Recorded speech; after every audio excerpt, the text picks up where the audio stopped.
Welcome to the Strong, Single and Human podcast, a real look at single parenting, how to navigate the ups and downs of life with kids on your own while keeping sane. We cover all manner of subjects from domestic violence, dealing with childhood trauma, through to fussy eaters and how to help your kids become resilient. I'm your host, Claire Martin. Welcome.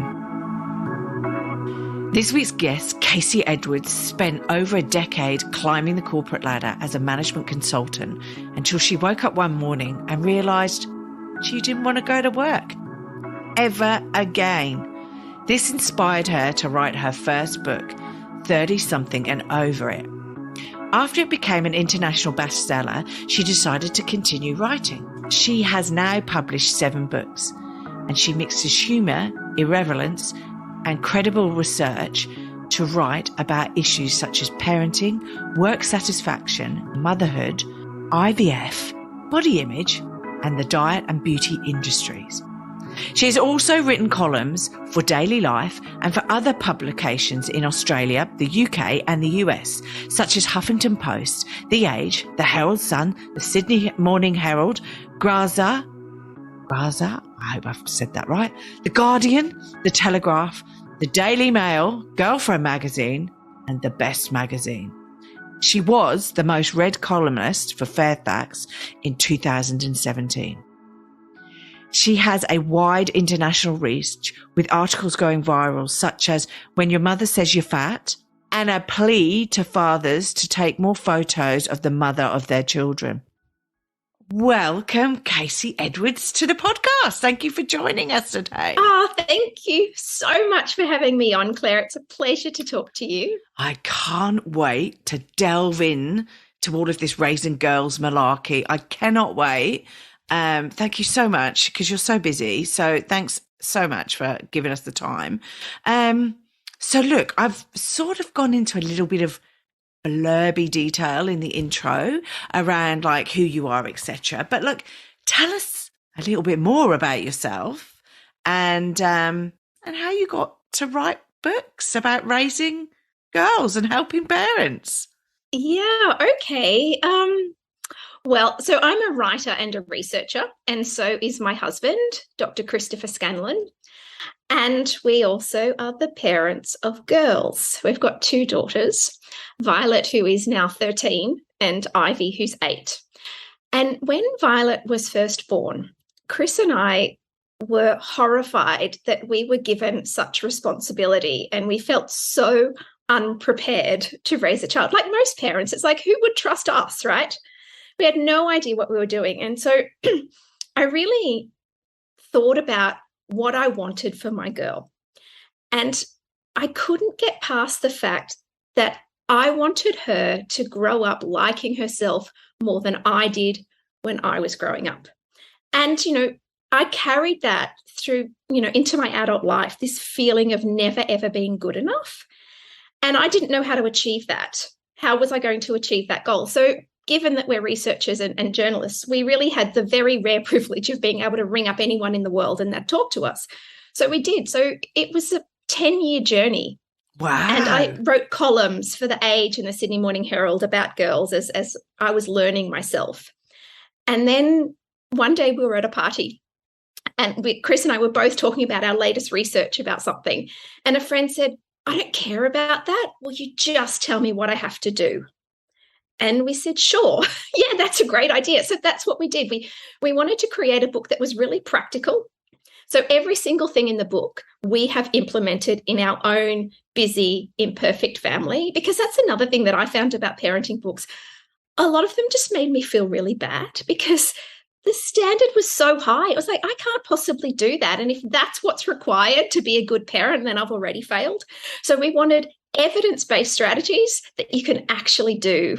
And so what we came up with, we realized that it's about getting the foundation right. And so I'll just stop for a moment and say, this applies to girls, but it also applies to boys, and it also applies to adults. So I essentially reparented myself throughout this journey and like myself so much more than I did before. And that's been the most surprising feedback from the book. I hear so often from women, mothers, who said now they understand why they felt that way and what they can do about it. So just having said that, like, if you don't have a girl, this can still apply to you. And it's the idea of building the right foundation. And if you build, and there's 7 pillars, which we can get into, that if you get that right, then you're going to have the strength to withstand what life throws at you. It doesn't mean you're going to have this blessed, charmed life. It's you can withstand it, but it also means that you've got the right foundation to reach your potential and to soar. Yeah, and like, you guys are both working parents. Admittedly, like, did you have the privilege of being able to work from home? I mean, I know I've just been through, we've been through like 2-3 years of COVID, and so a lot of us have worked from home. But did you have time off with the girls? What was your situation with your husband? How did that work? Yes, so so I did have time off. I was really lucky. I had a couple of years off, and then I went back to work but then writing, my column. So for the media. And so it's a juggle, It is. But I understand that it is much more of a juggle for a single parent. And I think about that a lot. It's like, oh my gosh, I find motherhood so hard. And there's 2 of us that, I have a partner who is an engaged dad. Yes. Yeah. And look, and hats off. And some other single parents do have a partner who's engaged, and they just don't live in the same house. So, it's 50% each way. And I've had some, if they ever lived through it, they probably wouldn't say it, but I've had some coupled parents go, oh my God, sometimes I wish, I could just be child free for a weekend and send the children to their fathers, etc. But I'm like going, yeah, but then you've got the other bits. But then you've got other parents who don't have a partner because they've lost their partner through bereavement or whatever like that. So they really have nobody to even get that break from as such. So, it's various different facets. So look, tell us a little bit about these 7 pillars then. What are the 7 pillars? Okay. So do you want me to just go through them? Yeah. Well, all right. Yeah. So the first one is a power perspective. And this is about teaching your daughter or yourself or your son to think in a way that works for them rather than against them. And it is a critical life skill. We focus on teaching our kids how to tie their shoelaces and how to say please and thank you. This is something else we need to teach them.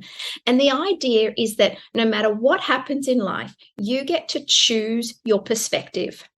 And so a really good way of thinking about that is if you're looking out a window, you can choose to see the fly screen with the dead bugs and the grime, or you can choose to look beyond it and see possibility and opportunity.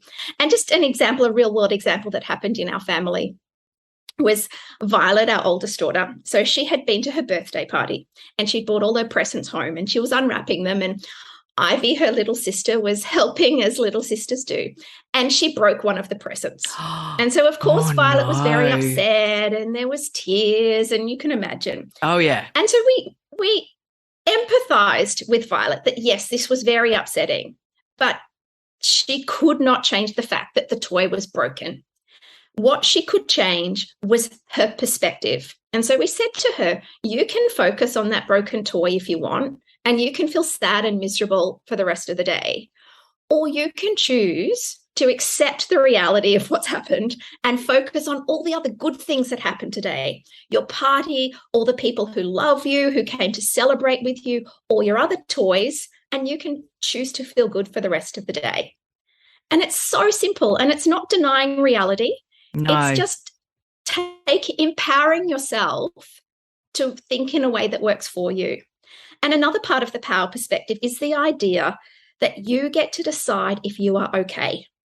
And girls particularly are taught to let other people decide if they're okay. Yeah. And we see this, but by the age of 10, parents will say, oh my God, she cares so much about what other people think, and I don't know where it came from. We hear stories of girls not wanting to go to school because they're worried what someone will think of their drink bottle.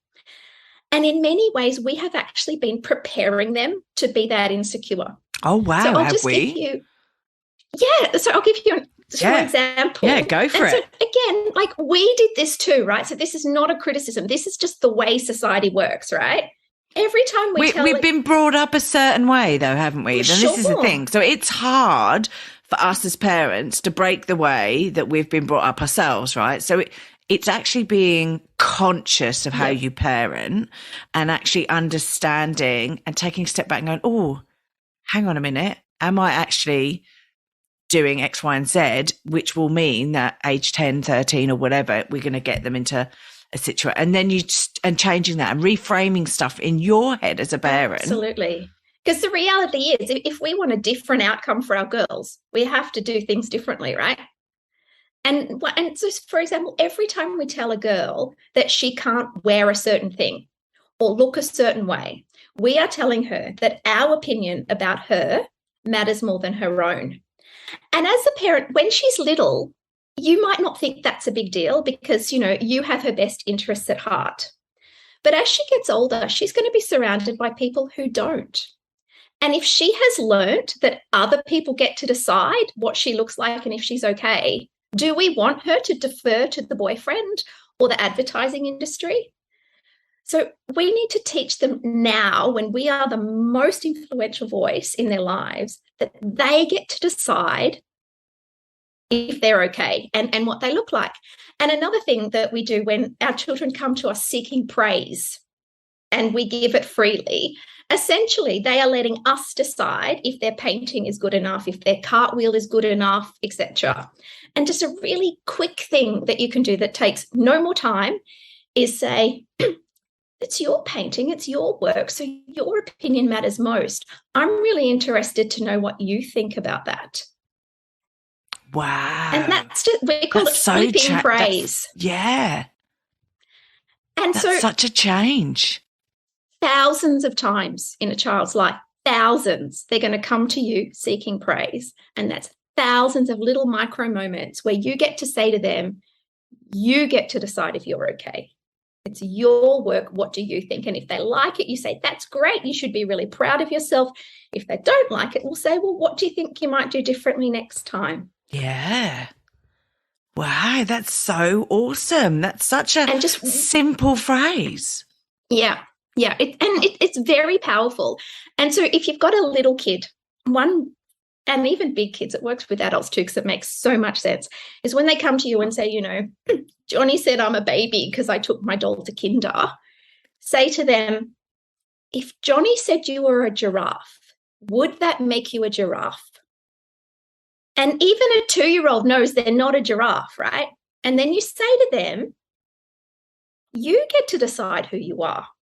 Doesn't matter what Johnny says.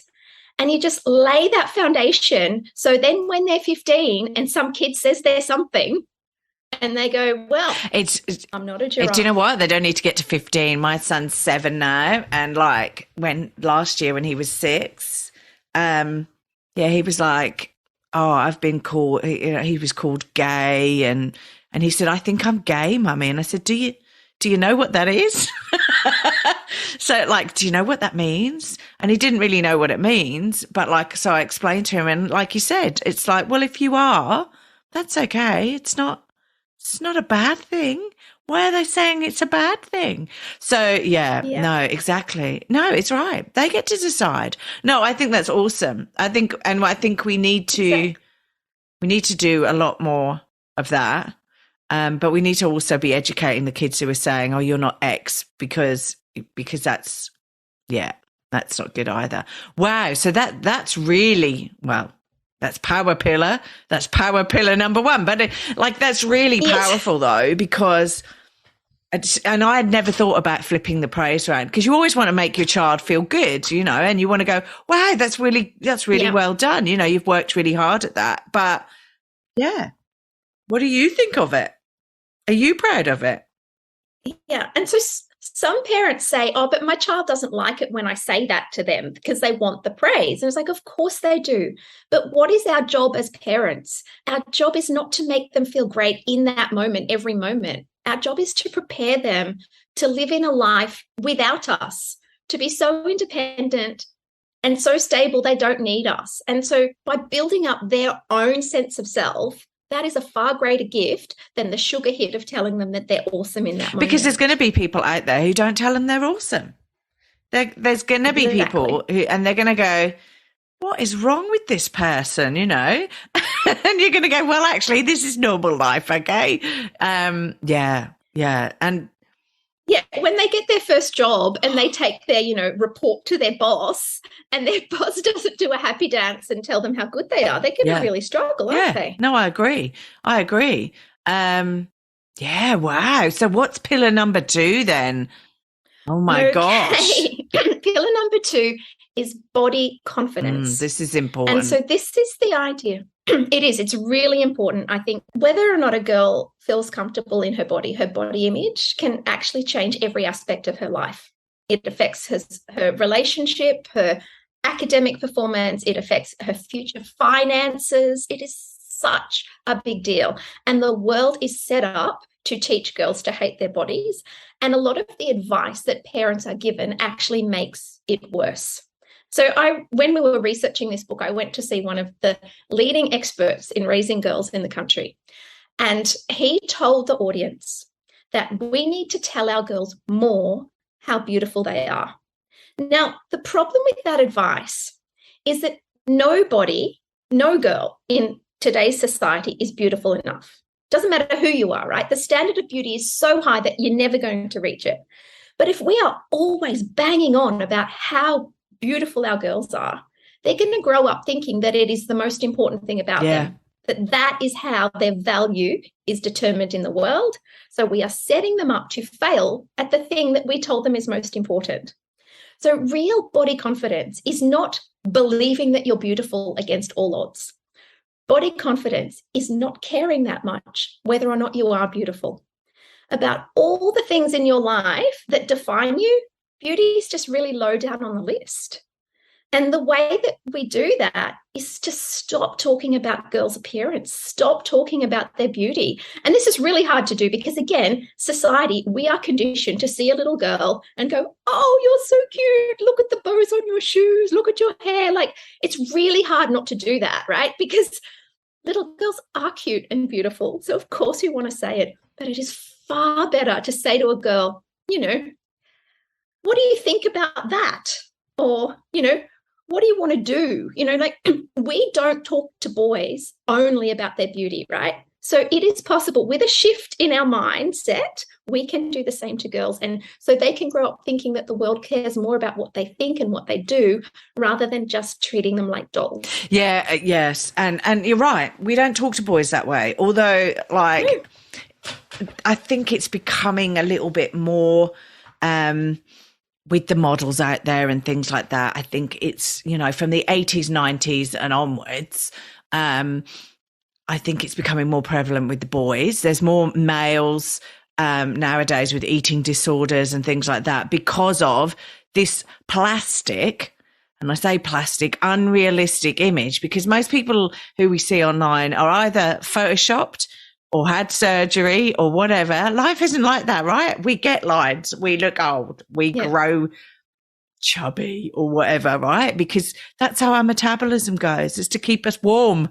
or whatever. So, that's how we are. We are hairy, okay? We grow hair in colder climates because it keeps us warm. Yes. Wow. I agree. It is increasingly becoming a problem for boys. I saw the other day the Oral-B ad. Were you here as a child in Australia? No, I wasn't. Okay. Mind you, I didn't think I'm sure the English ones were just as bad. So growing up, there was a commercial for Oral-B, the toothbrush. Yeah. And it was a picture of this guy looking in the mirror, and they said, this is Rob, he's a dentist, we can't show you his face. Like every one of my generation who grew up in Australia would know that ad. There's a new one now. I saw it the other day. And so back then, Rob was just an ordinary guy. He looked like your dad.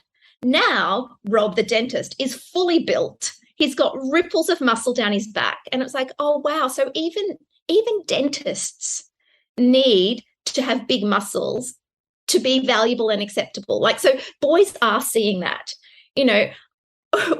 when we fought for equality, we didn't mean for boys to suffer as much as we did, right? No. But that's starting to happen. Like they're inheriting all the body image baggage that we have had to endure. So yeah, parents of boys do really need to start being very mindful of the way they speak to boys about how they look and the media that they consume. And so girls, most parents know and have heard messages that we need to teach girls to be really critical of the images that they see, the photoshopped images and blah, blah, blah.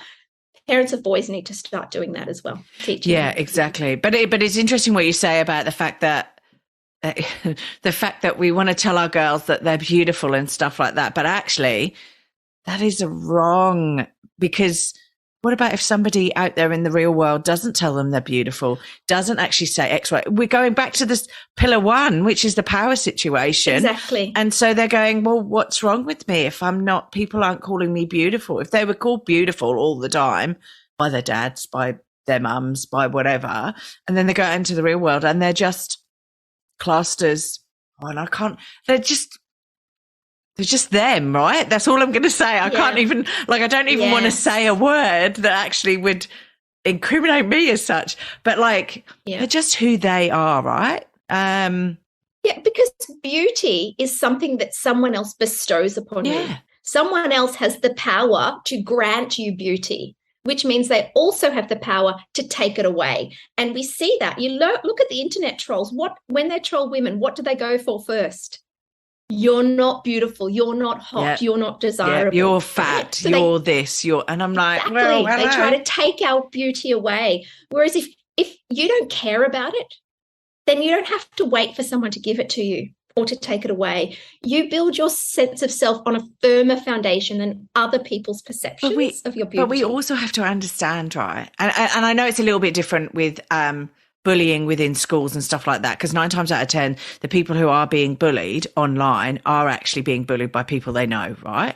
But who are these trolls, right? I sit there and I go, who are these faceless people who sit there, and what is their life like that they spend their lives abusing other people online? I'm like, how full are their life? Like, my life's so full, I have a job trying to get through my emails every morning, right? So I sit there and go, who are these trolls that they can spend hours abusing all of these people, celebs, and then just normal people? Like, I just go, get a life, people. Like, stop abusing other people. Start hugging people. I sound like AB now, but... And also, how sad must you be in yourself that you need to hurt someone else in order to feel okay about yourself? Yeah, exactly. So, with society, I don't know. Facebook and all of that malarkey has been good in some areas and not so good in others.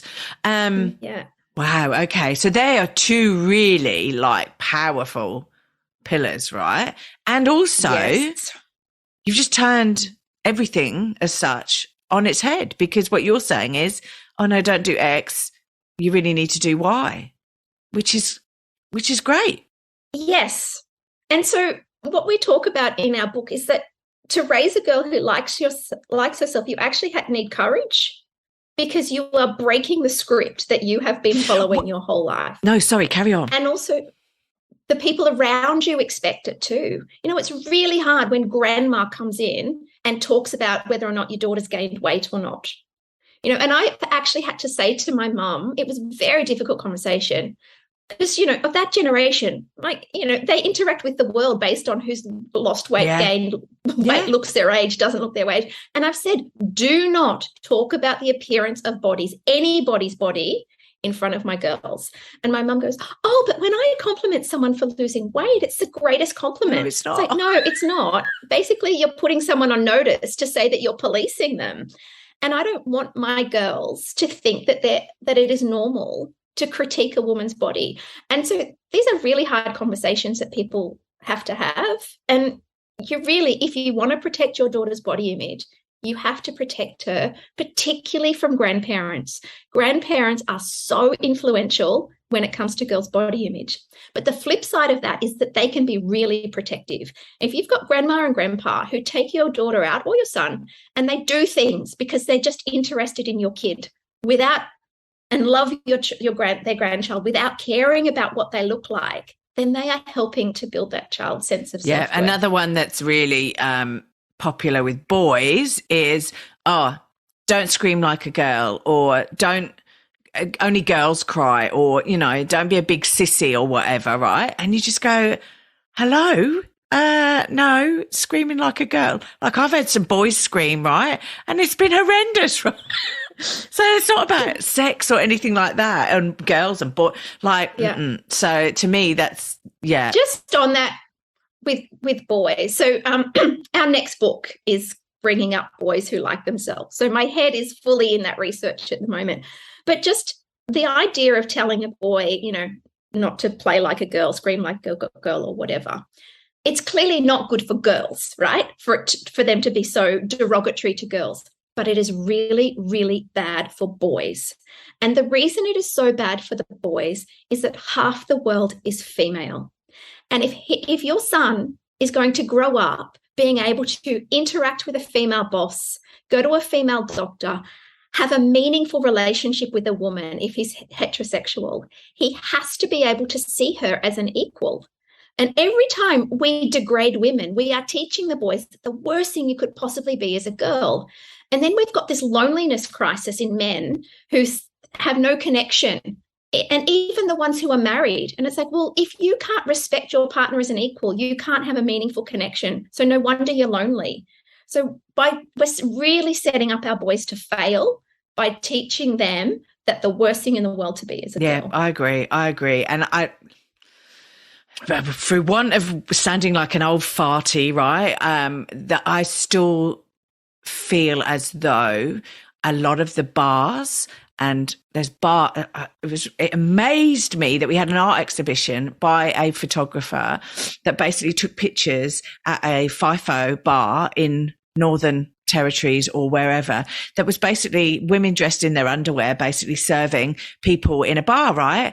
And they were like, I felt really proud because, we were taking pictures. And I'm like, and I was shocked actually, because I went, well, hang on a minute, Australia. Like, we're saying to our girls, well, you need to do this and respect. And we're saying to our boys, you need to respect women and stuff. Yeah, we've got bars where blokes who go away to work are going into a bar with a woman in her underwear who's serving them. And I'm going, and not sure that's really the right message we want to be sending. One, our boys, men. And I know there's going to be a lot of people out there who would listen to this podcast who would go, oh yeah, whatever. This doesn't mean any harm. But I'm like, until we stop doing that sort of thing, until we stop saying, well, it's just nature, right? I'm going, well, no, actually it's not.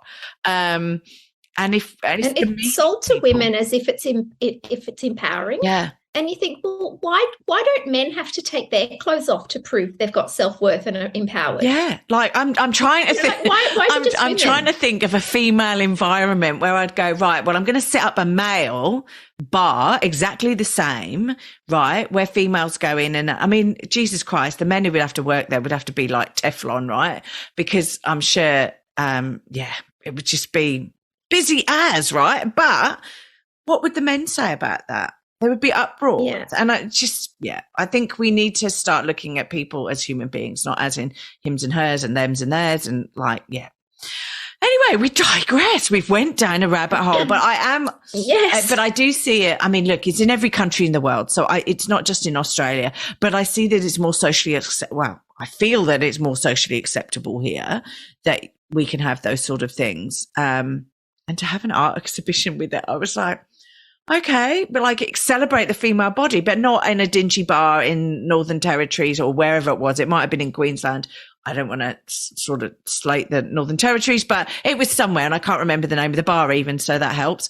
Old age and Alzheimer's probably. So anyway, right. Okay. So, they're like two awesome pillars to start with. So what are some other pillars then? Okay, so the next pillar is body ownership. Ooh. And this turns out to be our most controversial pillar. Wow, is it? And even though it really disappoints me that it is controversial in 2022, that it is controversial that a girl actually owns her body and decides what happens to her body. Well, I was going to say, what does owning your body mean? Mm-hmm. Okay, so the idea is that she gets to decide what happens to her body in terms of how it looks, and here's the big one that's controversial, who she gives affection to. And so I ended up on the front page of the Daily Mail in the UK with this one. Oh, my God. And it's, if a child does not want to kiss or hug grandma, then a child should not have to. I completely agree. And it's all about if they want to. So my kids are really affectionate with the other adults in their life. They choose it. But if they don't, then that is okay. And we need to back them on that. So we know that girls, teenage girls, are grossly underprepared for dealing with sexual advances and dealing with requests to send nudes. 98% of girls who send nudes don't want to do it. They feel like they can't say no. And one of the reasons they can't, the biggest reason I think they can't say no, is because their whole life they've been trained that it is more important to do what someone else wants, to make someone else feel comfortable, than to do what they want themselves. And this is something that adult women can really relate to. It happened to me just the other day. I was in the middle of COVID. So walking down the street, and someone I knew, a man, came up to me and he went to give me a hug. And I wouldn't have wanted to hug him anyway, certainly not in a pandemic. But in that moment, I didn't have the skills to say no. Yeah. And it was like, of course not, because my whole childhood, I was taught that I did not have the right to enforce boundaries, that other people's comfort was more important than my own. And the thing is, if you want your daughter to be able to say no to sexual advances, no to sending nudes, then she needs to practice that in the safety of her own home. Even, and this is especially the case, if it makes someone else feel uncomfortable. I agree. Your daughter needs to be able to make an unpopular choice, and she needs your support to know that she is still loved and accepted when she makes it. And I've even had friends say, oh, come on, give Claire a kiss or a hug or whatever. And I'm like, no, they don't need to. If they don't want to, that's cool. Give me a fist bump or like high five or whatever.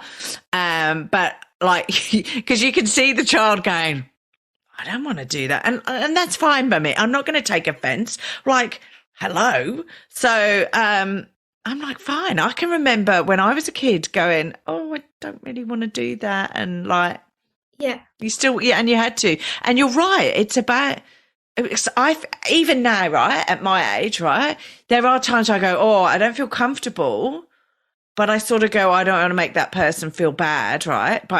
Actually, like, yeah. And you're right, because you do, it's all about being, it's almost saying you won't be accepted if you put that boundary there, when actually that's not the case. They need to put that boundary there. Yeah. So that's the lesson girls are taught. And then when they're teenagers and they don't enforce boundaries, we slut shame them. Yeah, exactly. And it's almost like don't make that other person feel bad, or, and they're like, oh, yeah, no, I agree. No, look, well, Daily Mail, you can go away, right? Yes. I don't care. I agree with you completely. Because you can still be polite. Yeah. Like you said, a fist bump, you can still engage in like a social ritual of greeting someone without having to trample on your own boundary. I have to say, though, there's a professor somewhere, and I can't think where he is, I read it the other day, who is dead against fist bumps, high fives and stuff like that with children, because he said it undermines you as the adult, right? And I'm like, oh, my God. So, yeah, but this is, I notice it's a he, right? Yeah. Because this is so Chris, my husband, he says when he was told as a kid to kiss granny, he just said no and he ran off. Boys are allowed to do that, and it was cute, and he was a scallywag. Girls aren't. No, it's funny you say that. You're right. Girls aren't classed as a scallywag or, it's being cute. They're like, oh, what's up with you? What's wrong with you sort of thing. Exactly. Wow. Yeah. You're right. And also at that young age, I suppose we're then enforcing that, that mental separation between boys and girls as such, because boys can do, like, it almost seems as though boys can do whatever they want and treat people badly and do, and not be nice and sleep with hundreds of different girls, right? And, they're a lad, they're whatever, it's all socially acceptable with them, it's all good. Although I, personally, being a girl, I wouldn't touch them with a barge pole, right? But that we've already sort of started to put that in really. And that happens at like 2, 3, such young ages. Yep. Wow. And so it's not just affection. It's also what they do with their bodies, what they choose to wear, how they cut their hair. And again, like I said earlier, there's going to be really loud voices that don't have your child's best interests at heart. So it's important for your girl to, again, make an unpopular choice, wear something that you don't like, cut her hair in a way that you don't like, and she'll say, do you like it? And you could say, well, no, I don't, but it's not my body. It's yours, so it's your choice. And so the rule that we have that gives so much clarity is if it's not permanent and it's not harmful, she gets to decide. Okay, but like your husband is so integral in bringing the girls up, right? So I just sit here and I look at that and I go, okay, we know there are some clothes on the marketplace that maybe show a little bit too much, and I'm sitting there as my old 50th self going, okay, so how do you deal with those sort of situations? You just do this exactly the same. Say, look, it's probably showing a little bit more flesh than I'm comfortable with. No, you wouldn't say that. Okay, I don't know. See, I have a boy, so I'm like so relieved that I have a boy. But then who knows? I mean, boob tubes for boys might come in, and then we're... Well, boys are allowed to go to the beach in Speedos, and no one minds about that, right? Mate, you're right. So, when we say that girls are being sexualized, who's sexualizing them? Not the girls. No. We are. And so when we say to our girls, you need to cover up, what we're saying to them is, I'm judging you, that it's okay to judge a girl's character by how she looks. And underneath that is she's asking for it. We don't like to admit it, but that is the attitude that shapes a lot of these opinions. And research shows your daughter could be wearing a paper bag and she's just as likely to be harassed or assaulted as wearing a boob tube, okay? I had a friend the other day, it was the first time her daughter, she was 10, walked into Coles by herself. She was wearing shorts and a T-shirt and some creepy man made some creepy comment. It doesn't matter what your daughter's wearing, she's going to get that. But if you teach her that she invites it by what she's wearing, you are teaching her to be ashamed. You are teaching her that she is responsible for other people's bad behavior.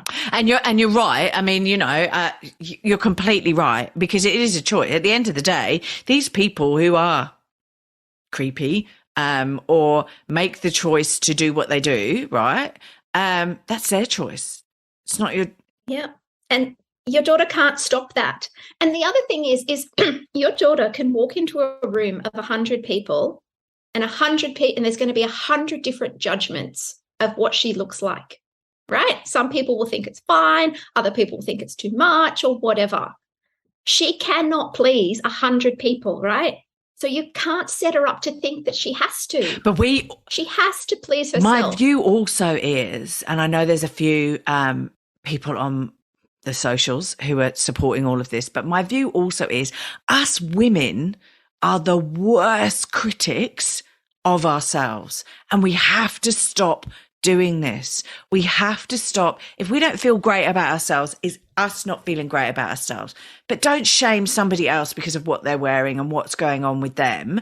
Because to me, that's bullying, and people do that as adults, and yeah. So, yeah. And the thing is, as adults, try this. Every woman you see, have a really positive thought about her.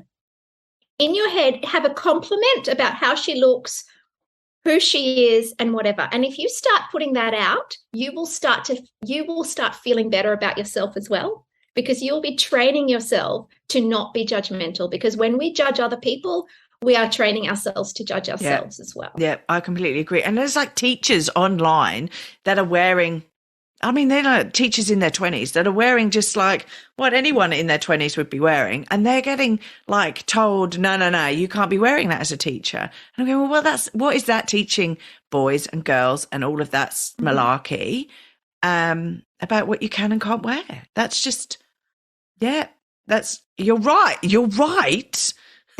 But it is really controversial and it's really hard. But it's so hard as well. There's been, there's times when my girls want to wear something, when we go and visit grandma and I go, oh my God. But what I have to remind myself is that me feeling embarrassed for a moment is nothing compared with my daughter learning the lesson that other people get to judge her by what she wears. Yeah, I agree. My only worry is color coding with my son. Like that's from a mum, as a mum of a boy, it's color. But I go, oh, you want to wear that? Okay, that's cool. Okay, because I'm like, I wouldn't put those colors together, buddy. But if you're thinking it's okay, that's cool. All right, that's cool. But the other thing for parents is like, this is a fight you don't need to have. No. Like how many parents have fights with their daughters over what to wear? It's like, don't fight. Don't have that fight. Just create more harmony in your home by saying, go for it. Look, I can remember a strawberry cerise, I think it was called cerise pink, shoulder padded coat that I wore, that if I ever saw a picture of it again, I would rip it up. But my mum and dad had to let me go out like it.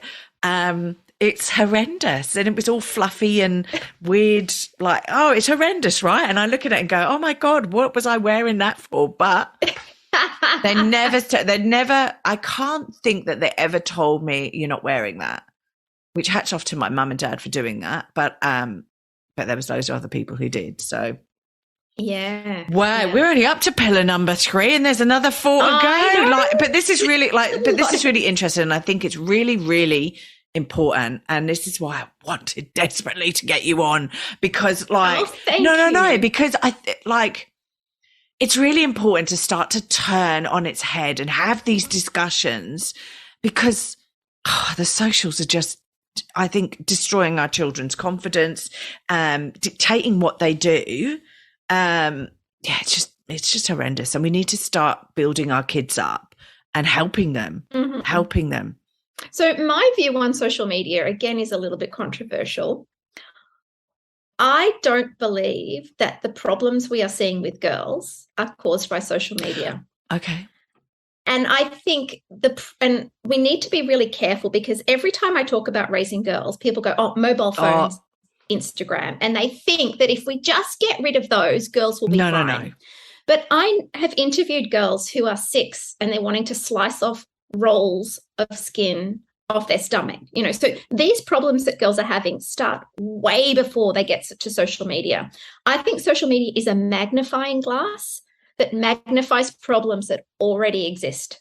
So again, getting back to that foundation, you get the foundation right so that they can withstand social media. The other thing about social media is it's not going away, okay? So if we keep our kids off it, it's like giving them the keys to the car without any driving lessons and say, go for it. We need to introduce it to them while we still have influence so we can help them learn to navigate it. Yeah, properly. I agree. It would be like, it's like saying, right, you can never have sweets, right? And then it's like crack cocaine, right? Like when they get to the point where they can make choices and decisions themselves, they're just going to go, well, I never was allowed sweets, so I'm going to eat loads and loads and loads and loads and loads of sweets. And also, I agree with you regarding social media. I don't believe social media has created this problem. I believe we have, our upbringing, our way that we look at women through the ages. So 40s, 50s, 60s. I mean, 50s housewife. Oh my God, I'm so wouldn't have coped with that, right? But do you know what I mean? So and so all of those sort of things haven't moved on. I think we need to educate our children that what they see online is a window, like you said earlier, right? It's a window that you get to look into somebody else's life, that they allow you to see certain things, but they don't allow you to seeing them sitting there eating the, tub of ice cream, crying in their bed while they're getting trolled by half a dozen. They don't allow you to see that, right? Because that's not what they want you to see. It's all a big image enhancing tool, right? That's what it is, right? And it's not the real view. And so getting your kids out there, showing them the real world, the real view and what really happens, and that life is ups and downs, sadness, but that's how we learn, right? that's how we educate, learn, grow as people, is the best way forward. But yeah, look, I do agree with you. Like, it doesn't social media, if we got rid of it, I didn't have social media when I was a kid, and I still had an eating disorders. I still had a body image. I still, all of these boundaries, and I didn't have social media. Mm-hmm. Social media didn't come along till I was in my 20s. So that just proves how old I am. Never mind. Okay, pillar number 4. Where are we going with pillar number 4? Okay, number 4 is calm. And so calm is not a great word for what I mean, but it's the best we could come up with. And it is the idea that for a child to like themselves and to have all the things that they need to have good mental health, physical health as well, learn at school, have good friends, is they can't be tired, they can't be overscheduled, and they can't be overstressed. Now, there is so much pressure on parents to cram as many skills and experiences into kids as quickly as possible. And what's happened is that kids have lost the joy of childhood and play.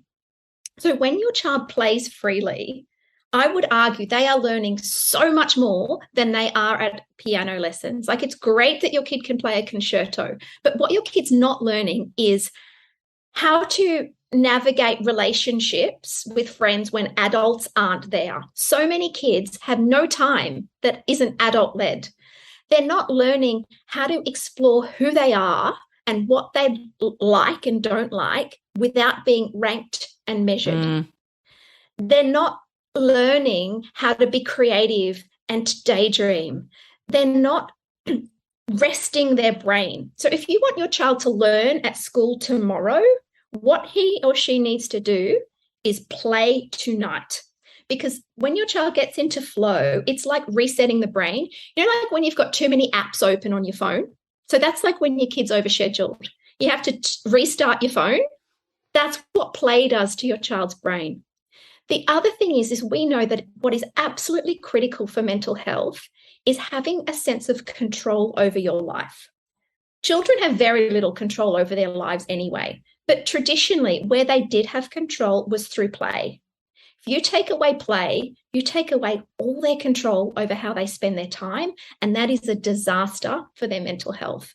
So we need to fearlessly fight and defend play. So if you pay for, karate lessons, you take your kid to karate every Wednesday night. You should be just as committed to playtime as you are to any extracurricular activity. But would you say playtime with you, or because I know my son would go, yeah, that's cool, I'm going to play on my iPad every night. Thanks, Mum. Mm-hmm. Thanks for that. It's all good. And I'm going to go and my view is, and I've now started it again because I'm not very good at this being a single mum, but my view is he can have his iPad in the mornings. It's cool. Mummy's not really a morning person. So he watches his iPad, does stuff. He can only have it because he's got certain things he needs to do. If he doesn't do those things, then no iPad in the morning because Mummy needs him out the door, right? Because I got work to do. Yeah. But then in the evenings, I've now started again to say, right, no iPads in the evenings, no TV, no iPads. We're gonna play. We're gonna do.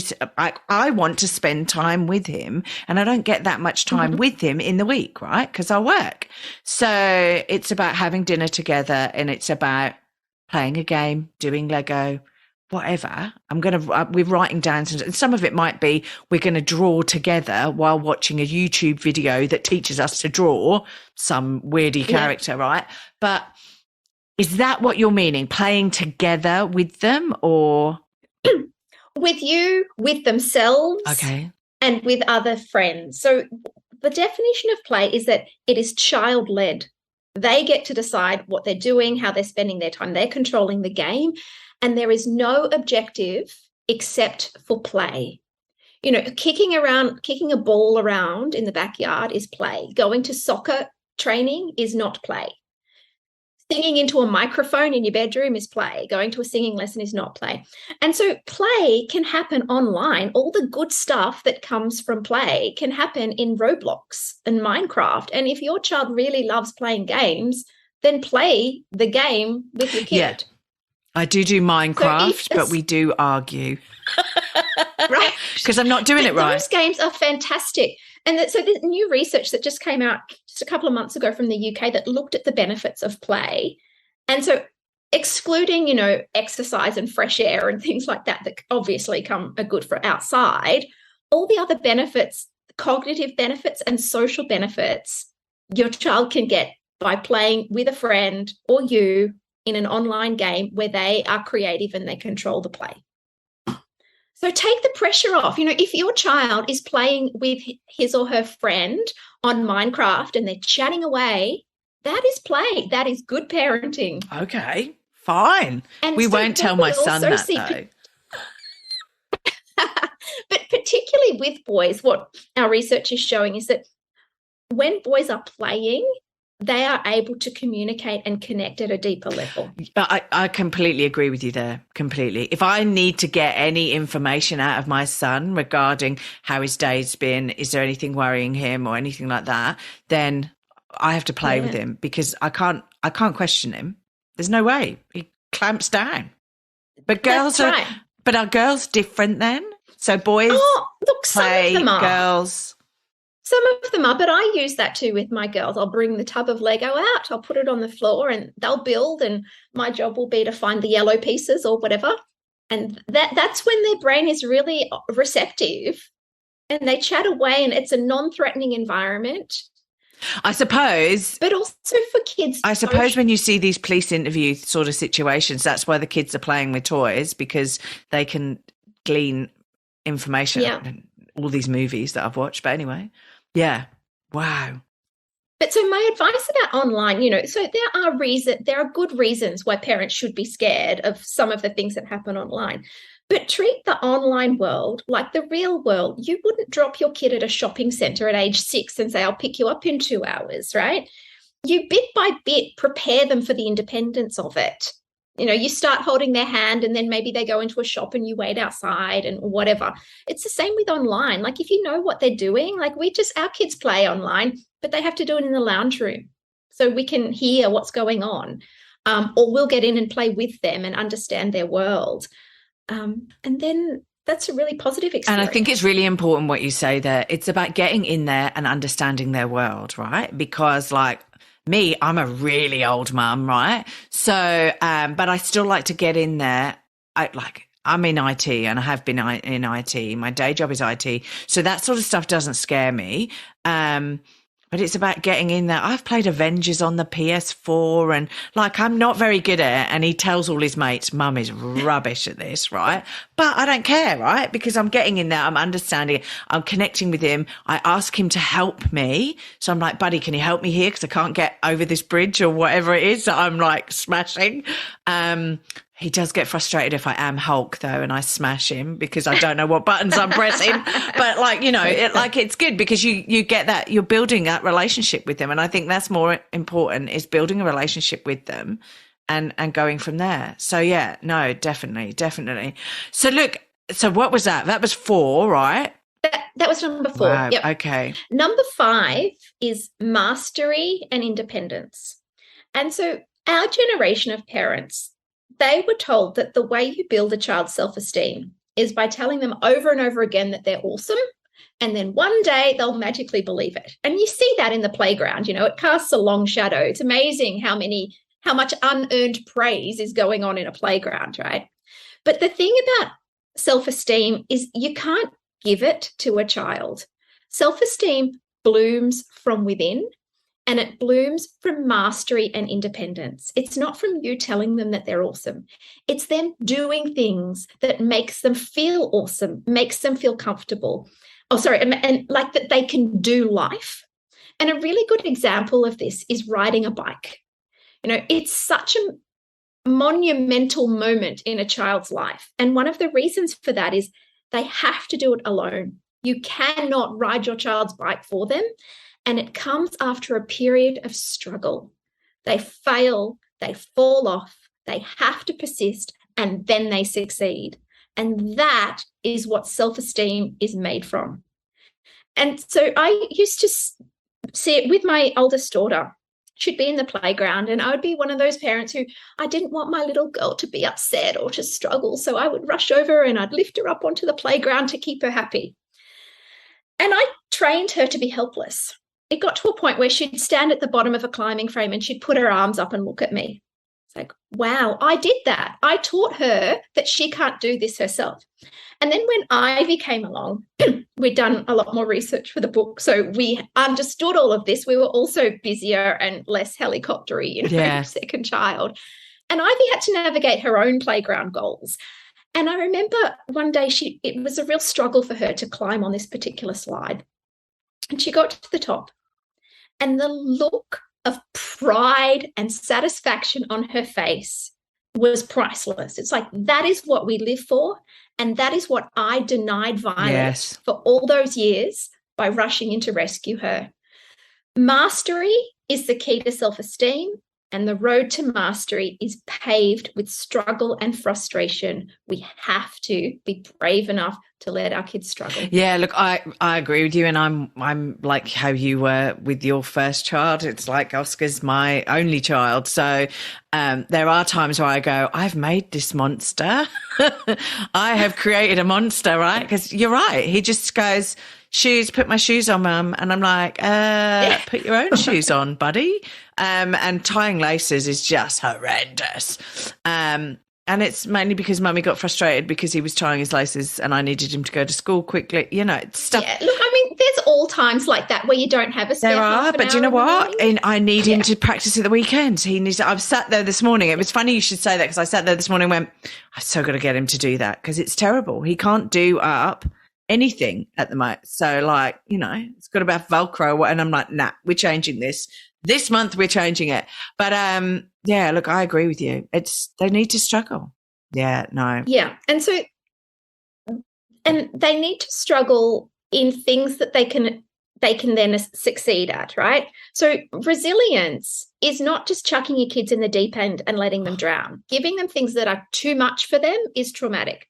Resilience comes from your child being hopeful and having faith in their ability to achieve things. And the way that they have that hope is by having a track record of struggling and achieving things. Yeah.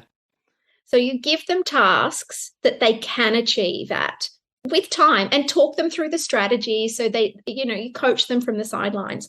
So the rule that we have for mastery and independence is only do for your child what they cannot do for themselves. In general, unless you're in a hurry and you need to get out of the house. That's fair enough. Morning, but of course. But but then I could have just practiced it in the evening. So I mean, there are ways around everything, and I completely agree. And I know you're trying to be really nice to me, but don't. I've just been lazy. Oh no, but we're the same too. Yeah, sometimes I don't want spaghetti smeared on the wall. Oh, I know. Don't. Mm-mm. Yeah. No, that's great. Look, I'm conscious on time, because we've been going for like an hour, and no. And I know you're busy. Right. I know you're really busy. Look, if people want to find out what 6 and 7 are, because let's keep people wanting, okay? We can't give them all the 7 pillars and all the tips and hints. I'll just tell you very briefly what they are. Okay, yeah. Number 6 is strong relationships. Okay. And this is the idea that social skills do not necessarily develop naturally in the playground. You have to teach them. Yes, you do. And then seventh one, my favorite one, is authenticity.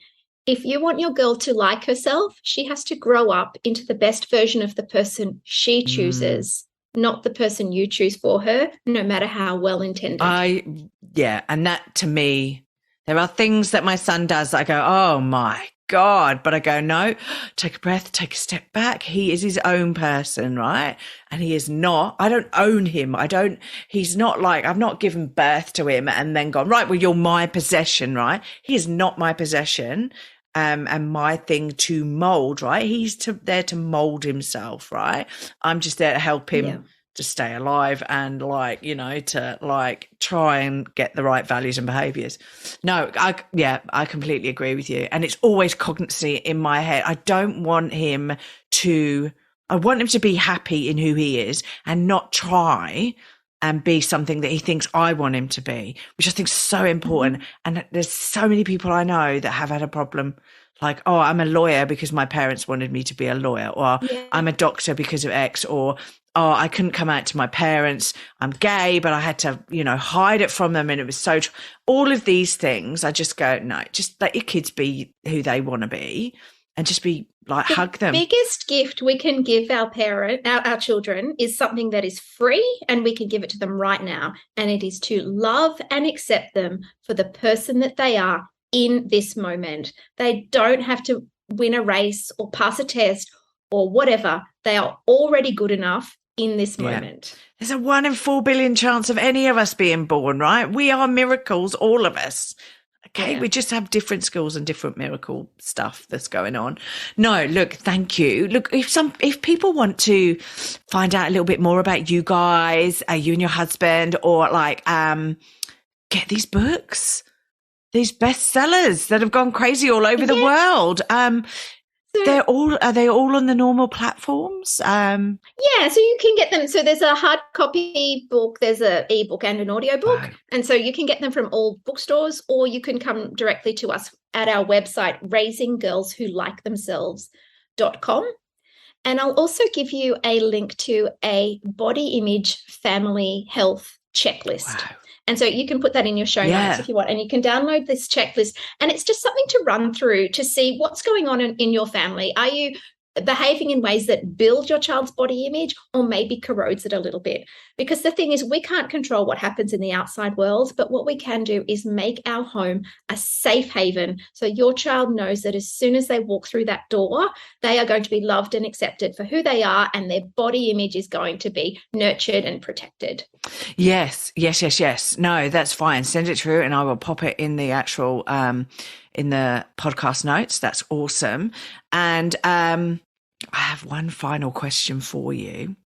Yes. And it can't be one of your own books or anyone like your husband's books or whatever, right?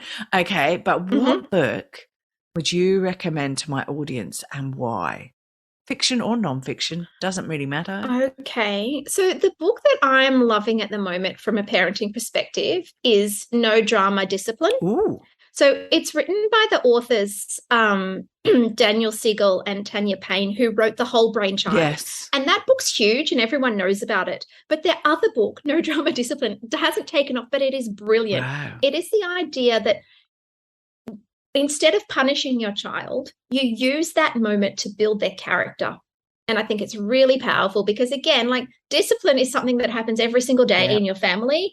And if you discipline the right way, you can be helping your child to grow up liking themselves rather than feeling like they're a bad kid and shame. Yeah. No, I agree. And it is really important to do it the right way. But hey, we all sometimes do it the wrong way as well.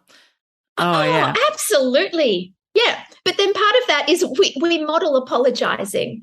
Yes, exactly. And I have to agree with you there. I mean, I did something the other day and I had to go back to my son and go, hey, didn't really do a very good job of doing X, Y, and Z. I can't think what it was today, but I know that I actually went back and apologized to him, and he went, oh, he said, all right, Mum, that's all right.